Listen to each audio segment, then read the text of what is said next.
हमारे साथ मौजूद हैं सेविंग होम के CEO मिस्टर इकबाल अडवाणी साहब, और आप बताएंगे आरबी मीडिया के आज के इस प्रोग्राम के बारे में कि इनकी आज 7वीं सालगिरह थी। इस बारे में आप क्या कहते हैं इकबाल भाई? देखिए, आज मैं तो पहले तो फुरकान आरबी साहब को मुबारकबाद दूंगा और उसकी पूरी टीम को मुबारकबाद दूंगा कि आज आज इनकी 7th एनिवर्सरी थी, जिसको इन्होंने काफ़ी अच्छे तरीके से सेलिब्रेट किया और काफ़ी लोगों को बुलाया। और सबसे बड़ी बात कि हमारी कम्युनिटी की सब क्री में आज आई थी, तो इससे अंदाज़ा हो जा सकता है कि आरबी मीडिया से लोग कितना प्यार करते हैं। काफ़ी अच्छे तरीके से ऑर्गेनाइज़ किया था, काफ़ी अच्छा सब था।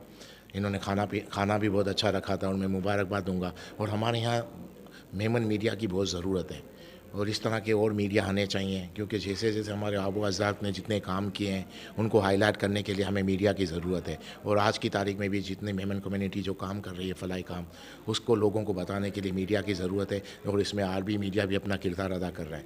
और मैं रिक्वेस्ट करूँगा और मीडिया भी आएँ और इनके साथ मिल के मेमन कम्युनिटी के बारे में और इनके काम के बारे में पूरी दुनिया को आगाह करें।